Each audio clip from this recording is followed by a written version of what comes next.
The next thing we need to do now is to start creating the functionalities that will handle our chats. All right. So the first thing we need to do, we are going to create an entity. All right, that will contain our chat. So what we are going to have, we are going to have the sender, the receiver, we are going to have the message, then the time that the message is sent, the time that the message is created, and there will be an ID. All right, so this is what we need. And also we need to also specify the user, the user entity, all right, in the chat entity. Just we are going to map the chat and the user, establish a relationship. So one user will have a list of chats. All right, so we are going to have a one-to-many relationship whereby one user has a lot of chat. All right, so a lot of chat can belong to one user. So that is what we want to implement here. So let's start. So the first thing we are going to create, the chat message entity. So we are going to say thread getter. All right, so the table name is going to be let's call it chats. All right, so we are going to say attribute id, so attribute generated value. So the strategy is going to be generation type dot identity. All right, so we're going to say private long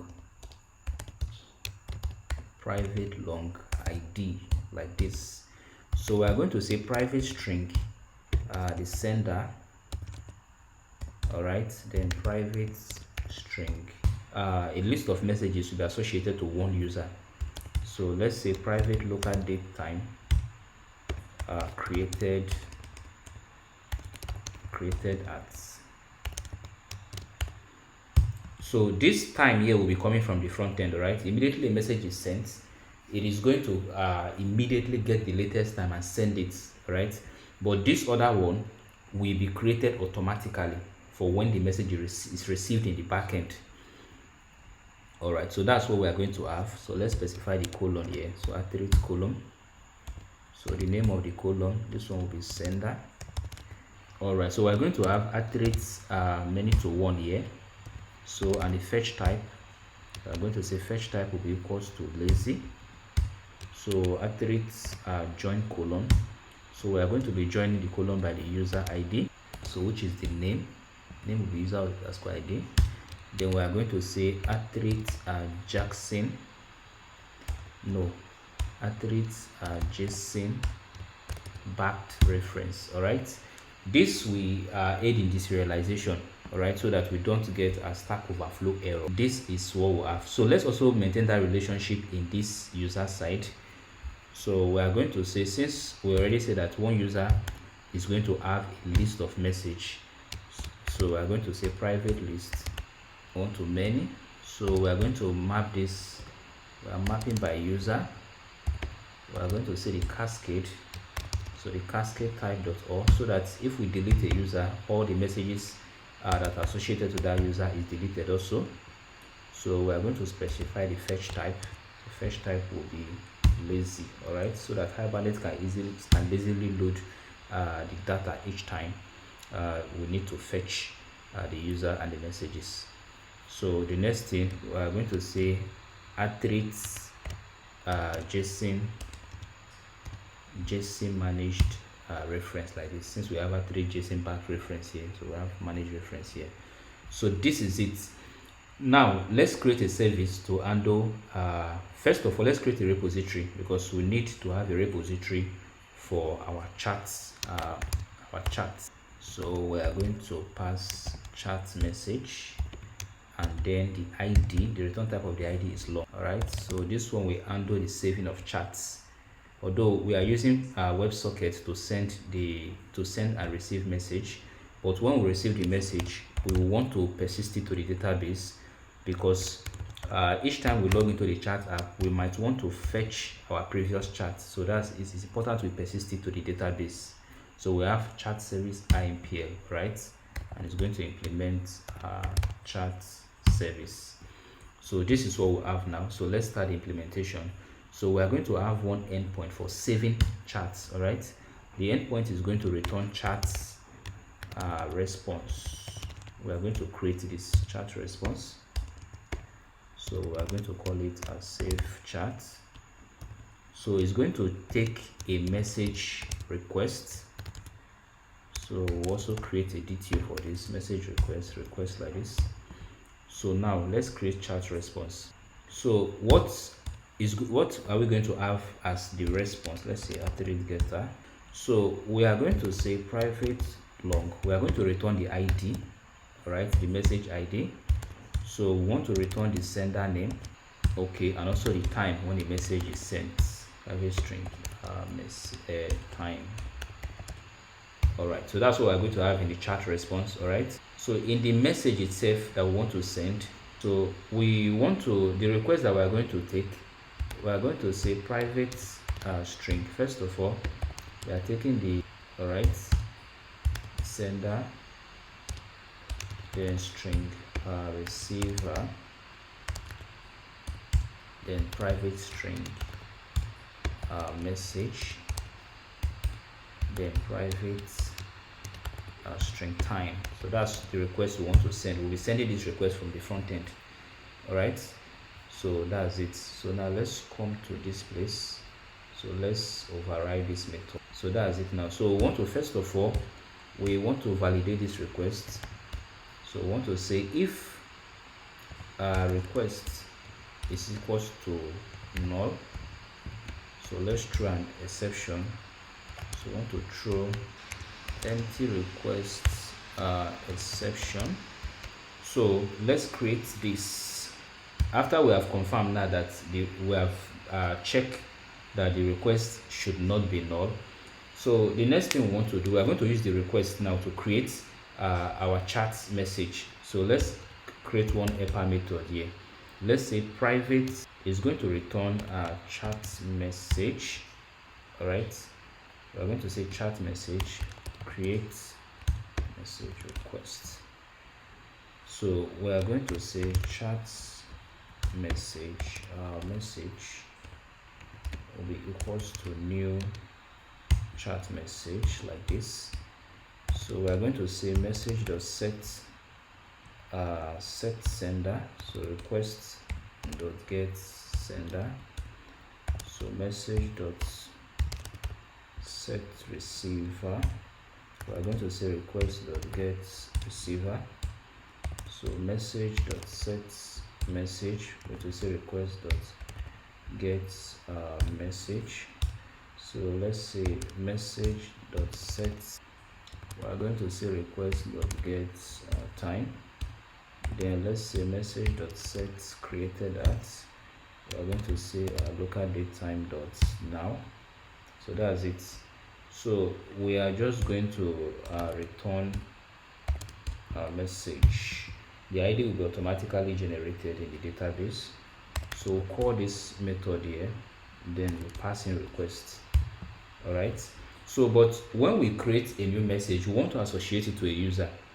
So let's just pass the user object here. We are now going to say message dot set user dot set user. So we just pass the user like this. All right, so right here we need to find the user. So we add this. This is a service, a thread service.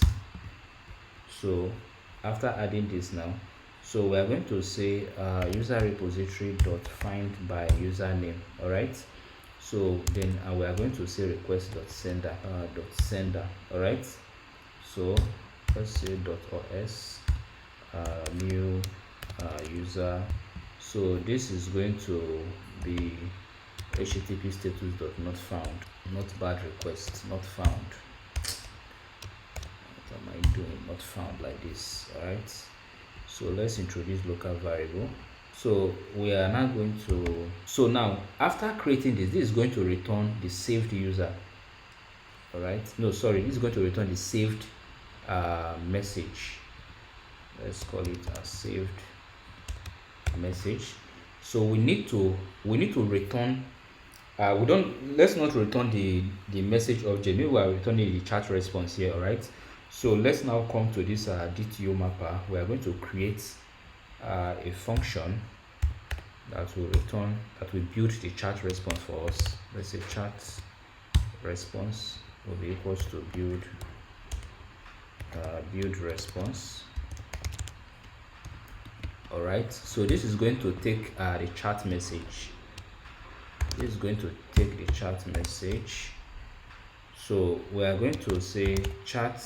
We're going to create a new object of a new instance of chat response equals to new chat response like this. All right, so we are going to say response dot set. We are going to say message dot get sender, then response dot set receiver. We are going to say message dot get receiver, then response dot set message. We are going to say message dot get message. So let's say response dot set time. We are going to say message dot get time like this. All right, so we just return the response. Sorry, just return the response. All right, so we just want to check here. Let's add validation. If message is equals to null. All right, let's just undo this null pointer exception. So if message is equals to null, so let's just return null. So that's okay. So let's undo this like this. Now, so this is okay, chat response, so it can build the response for us now. So let's come to the chat service, then let's inject the DTO mapper. Let's say private final DTO mapper.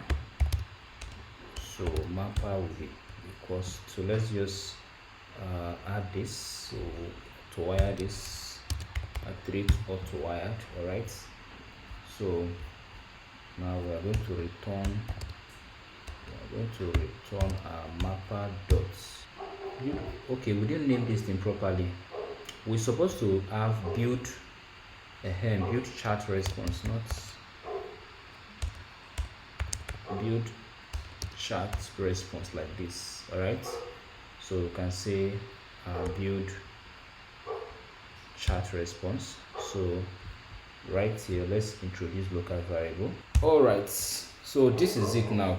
All right, guys, we have actually injected our chat service here. All right, as you can see, so we are calling this functionality for saving the chat in our WebSocket service.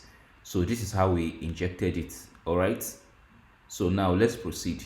We want to implement a functionality that will fetch a list of chats between two users. Each time we log in, all right, we'll be able to retrieve all the previous communications or conversations between users. All right, so coming to this chat service, we are going to implement a method that will return a list of chat response. So we're going to say list conversations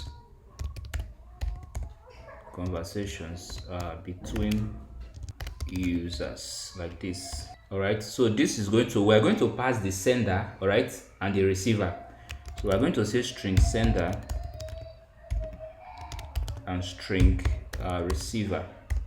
So this is going to return a list of. So let's implement the method here. So let's create a method in the chat repository. It's more like a query that will fetch that will query for two users, all right, and fetch all their messages. So we are going to say chat. Okay, let's inject it. Private final chat repository like this, then chat repository. So let's add this to the constructor. So we're going to say chat repository dot. So we're going to have a method and we're going to call it find chat messages between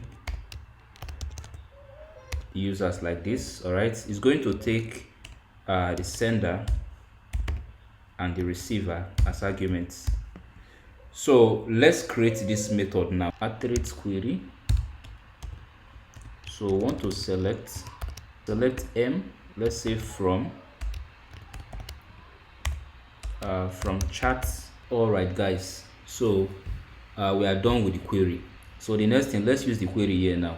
So this is going to, let's introduce local variable, introduce local variable like this. So we're going to say if collection utils dot is empty, all right, chat messages like this. So we are going to return an empty array list. So we are going to return our collections empty list like this. All right, so if it is available, so what we are going to do, we are going to map the response. Let's call this a chat responses. Let's map this chat responses to actual response object, then return it. We need to create a function that will map our chat responses for us. So right here we already have this this function or this method that builds a single chat response. So let's create another one that we handle a list of responses. So we are going to say public list chat response. Let's say build chat responses. All right, so this is going to take a list of chat messages.